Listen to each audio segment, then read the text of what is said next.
Hey everybody, welcome to Jacob's Quest, and today I've just finished watching The Suicide Squad, James Gunn's 2021 sequel slash semi-reboot, but mostly kind of just a sequel to the 2016 Suicide Squad. This is going to be a full spoiler review, so obviously if you haven't seen that movie yet, go watch that first, and then come back. But just to start off with, this movie is amazing. It is so much better than the first Suicide Squad, which there's a whole story there about studio interference and, you know, the trailer company that edited that movie down and all that. But I would say this movie is, you know, as much as I actually did enjoy Zack Snyder's Justice League, I think I liked this movie more. It felt more, well, let's just say it didn't take 4 hours, and it felt equally, if not more so, as a complete like story unto itself. You know, it felt like a finished product, you know. Whereas I don't know, the DCEU, it has had ups and downs. Feels like an understatement to say ups and downs, but it's definitely, it's been a rocky road, and this is easily the best movie that they've come out with in a while. I like this better than Shazam, better than the first Wonder Woman. I think I like this better than pretty much every single movie up until, like, trying to think, go back, maybe since The Dark Knight. I gotta be honest with you. If I'm thinking about like DC movies they've come out with since then, I think I like this one not as much as The Dark Knight, but like if I'm trying to think back in time, all the way back to 2008, I'm like, yeah, I think this one's the best one that they've had since then. Which is kind of crazy to say, because, you know, who would have thought that the semi-reboot slash sequel to a movie that everyone agrees is kind of very meh would end up being like this amazing thing. But here we are. Now, you know, look, if I go down to the tangent of Warner Brothers and DCEU and, you know, Zack Snyder and the Air cut and all this other stuff that happened, we're gonna be here all day. But just to say that I really enjoyed this movie, and I know that a lot of people are hyping it up. Some people are saying it's like the best comic book movie they've seen in a while, which I don't know if I would put it like in my top 5. It might be in my top 20 though. If I rank all comic book movies, it might be somewhere in the top 20. It's pretty up there. It's a pretty damn good movie. Now, having said that, there are some things that if you watch the trailers and you've kind of heard the news, a lot of it is somewhat predictable. You know, like we know that at the beginning of the movie, okay, one crew's going to be sent in and pretty much all of them are going to die. And a lot of the people that we see in the trailers definitely end up dying literally in the first like 10 minutes of the movie. Like, a lot of the characters end up dying. And I can see some people being upset about that. Like, I've even seen some people kind of saying like, oh, I wish this character lived, you know. But I do feel like, at least in that way, this is like a movie you kind of have to go in with a little bit of knowledge of what you're watching. You know, this is the Suicide Squad. Characters are going to die, and some of them are going to be main characters that you actually liked. Some of them are going to be characters that were just kind of joke background characters that were there for like one funny scene and then they die. And yeah, this is a mix of those, and the humor's great and the surprises are great. There are a couple surprises. People that you didn't think would die actually do end up dying, but when they do, you actually care. You feel it. And that's the thing, is that, like, better than the comedy and better than the gore, which the comedy doesn't always work, but I would say it mostly works, which is key. You know, like no comedy movie is ever gonna like 100% hit every single joke. I feel like this one did more often than not. But this movie has heart. You genuinely care, you know, like sometimes this movie is very self-aware and they're kind of making a joke out of the whole thing, and yet, just like with Guardians of the Galaxy, they somehow become genuine at parts, you know, like where you actually do care, you know, which it's always kind of surprising, because you're like, you hit those moments, you're like, oh yeah, even though they kind of live in this really heightened comic booky superhero world, that doesn't stop them from also being like, yeah, but we're also people with backgrounds and tragedies and all that, especially these people, because they're all criminals and villains, you know. And that's, I think, the best thing that this movie does. It's able to have the violence and have the comedy, which, you know, that's great. You know, you kind of get your Deadpool thing, but it also still makes you care. And I think like, you know, I think this is a good comparison movie to, I think, Deadpool 2, because that movie introduced a lot of characters, which, to be honest, Deadpool 2, a lot of the characters they introduced, I didn't really care that much about. I can tell they were trying to get me to care, but mostly it was the comedy that saved that movie for me. Whereas this one, they succeed. I care about Ratcatcher. I care about King Shark. I care about Polka Dot Man, you know? So when things happen to these characters that I didn't expect to happen, it matters, you know? Some people are going to be upset that certain characters die, and that's understandable. You know, you're kind of supposed to be upset if the, you know, character you like dies. But that is the situation that they're in, you know. That's what makes this the Suicide Squad. If characters just like, if the ones that you really cared about, like, if they all lived, then there'd be like no stakes in these movies at all. So yeah, basically what I'm saying is I would easily watch like a trilogy of Suicide Squads, all directed by James Gunn. Like, if he comes back and does like another 2 Suicide Squad movies, that would be amazing. I would love that. The other interesting thing here, speaking of the DCEU and all the messy complications, because again, you know, this is not, it's not a reboot. You know, a lot of the characters come back and reprise their roles. Some of them, if only for like literally 5 minutes and a couple of lines until they die. Captain Boomerang, oof. But also, it feels like there's a history here of the DC world that we haven't seen but is being referenced in this movie. You know, for example, like, oh, he sent Superman to the ICU, or oh, this person might be an alien or some kind of god, and oh, here's Starro, he's also an alien, you know. So it just feels like there's a whole history of this DC universe, and I can't tell if this is supposed to necessarily still be in that Zack Snyder DCEU, or it's just a whole separate thing. And I think that was very intentional. I think James Gunn and Warner Brothers were probably like, look, we don't know what we want this to be, and clearly rushing to try and establish this interconnected stuff, it did not work the first time we tried it. You know, some people would blame Warner Brothers themselves, which that might be true, for it not working.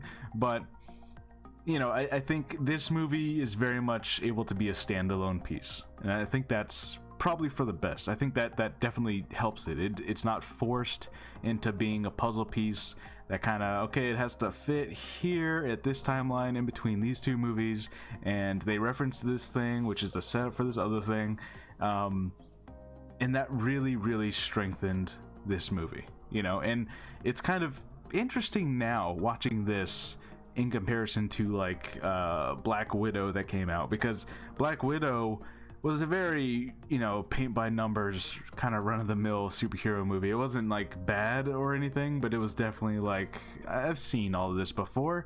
There's nothing new here, but you know, because it's a Marvel movie, because it's a puzzle to, you know, or it's a piece of the greater puzzle of the MCU, that kind of like gave it at least some amount of weight, that like, okay, it's, you know, they're introducing some things here that will be relevant later at some other point or whatever.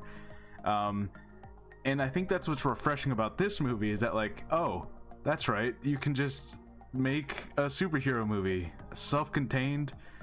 Is it part of this thing or that thing? Doesn't matter. Just watch this one movie. You don't have to watch Birds of Prey or the first Suicide Squad or Justice League or anything. You can just watch this one movie, and you don't really need to know anything else. And it was refreshing. It was honestly refreshing, and I guess I didn't even realize how much that's not being done until I saw it, and I was like, oh shit, that's right, you can just make a movie. So yeah, that was really awesome. And yeah, look, the other thing about it is that like, you definitely have to have a little bit of a dark sense of humor in order to really get this movie, and you know, that's definitely like a James Gunn thing. It's also kind of a Quentin Tarantino thing, you know, like you have to be able to laugh at ridiculous, over the top gore or violence or people saying horrible things, but it's clearly that like, oh, okay, they're being over the top, but they're doing this intentionally. It's supposed to be a joke. Not everyone's gonna vibe with that. That's kind of the risk of having a darker sense of humor, is that like not everyone's gonna understand what's happening here. Some people are gonna think that this is being serious. It's like, no, it's supposed to be funny, and that's kind of part of living in this heightened reality. So not everyone's gonna vibe with this movie. I feel very much like maybe the first Deadpool or something like that. Like there's gonna be some parts in this that people will be like, oh, that's too disturbing, this and that. It's like it's a certain flavor, and that's why I can only compare it to like the Quentin Tarantino type movies, where it's like, if you don't know what you're getting into, then you're not gonna vibe with this. You have, and that's why I do feel like the movie starts off and a bunch of people you're introduced to immediately die, and that's kind of the test right there. That's I think the word is the litmus test, like it's, or litmus, however you say it. That's basically the test for the viewer, being like, okay, this is what the movie is. You're going to be introduced to a bunch of people, and then something insane can happen, and it's kind of a joke, but it's also a bunch of murder and death, and you don't know how you're supposed to take this. And that's the movie. But I think it really, really works. I will say Rick Flag, like for example, Rick Flag in this movie, I actually cared about him.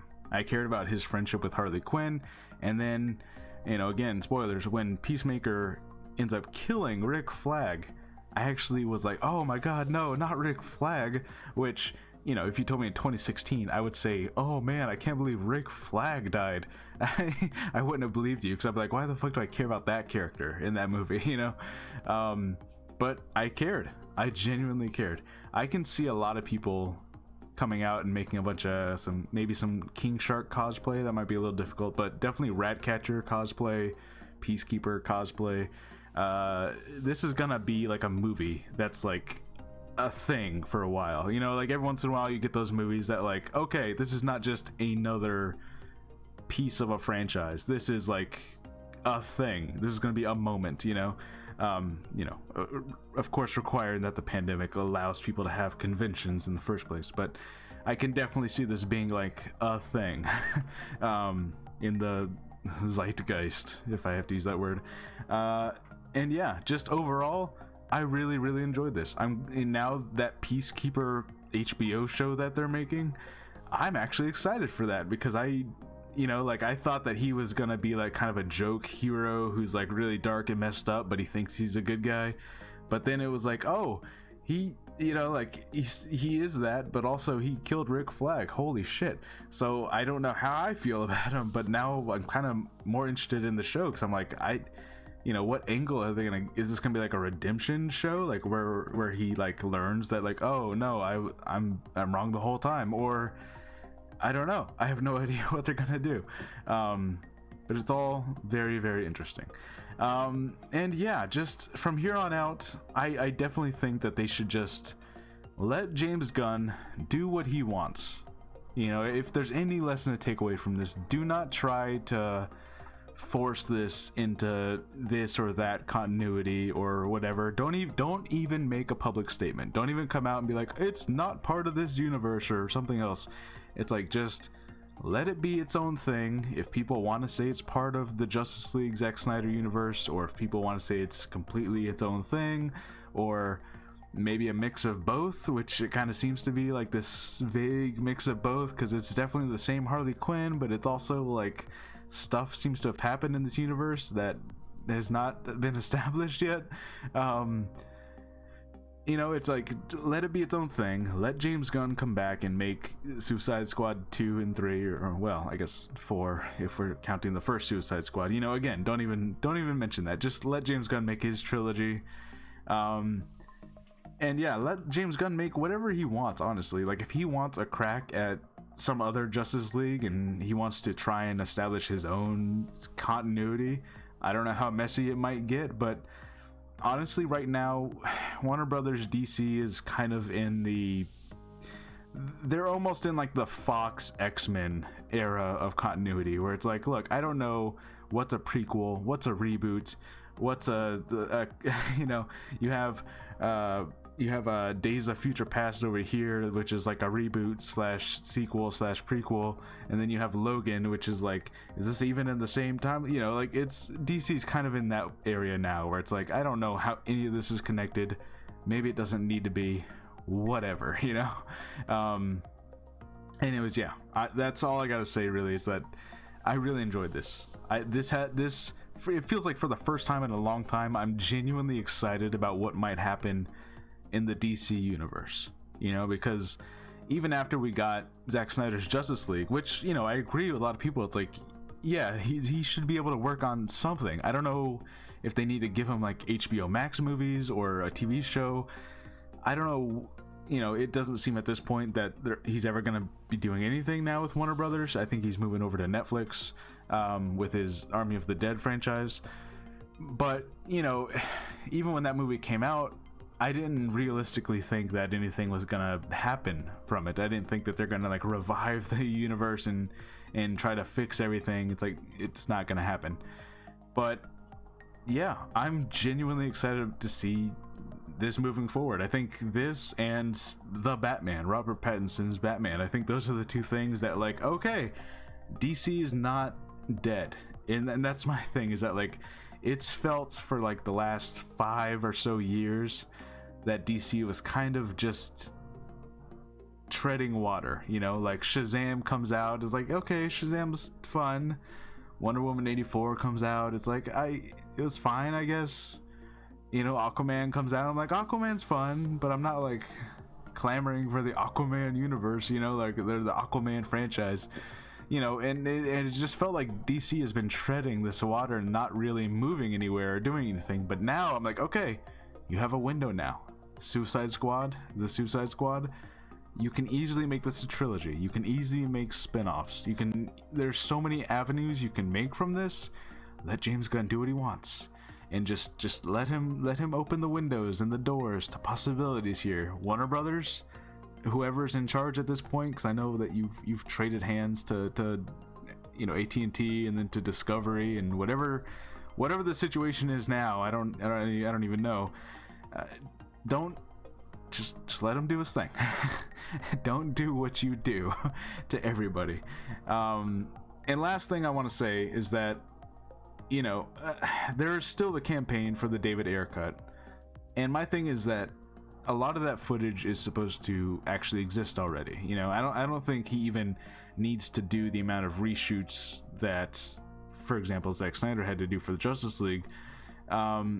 I would still very much want to see that movie, you know, his version of this, you know, especially if, like, hey, maybe his version of this actually ends up like fitting better with this new one, you know. Maybe they kind of like complement each other better with David Ayer's version of the movie. I don't know, but in any case, you know, that, I guess that's all I gotta say. I would very much still want to see that. I want to see a continuation of this. They've got something here. DC actually has something here, you know, and it I really hope they don't mess up the future of this, and they start making James Gunn do this and edit it down this way and cut it down to 2 hours or something. And man, I'm fearful of the future, but I also have hope for the first time in a while, it feels like. This was great. This was wonderful. It really, really was. It was funny, it was gory, it was kind of dark and messed up, but it also had heart, and I actually cared. And I can see a lot of people like this just being the thing that's referenced, the thing that is made cosplays of, the thing that has fan art made of it. Yeah, it's amazing. Anyways, let me know what you guys think about the Suicide Squad. Let me know what you think about the future of the DCEU and James Gunn, and how you would want all of this to unfold, because it feels like there's something here that I hope does not just stop here. I hope that, you know, with the HBO Max series coming out, there's windows already being opened, you know, spin-offs and all this other stuff can actually happen if they let it happen. Anyways, let me know what you guys think, and I'll see you guys later.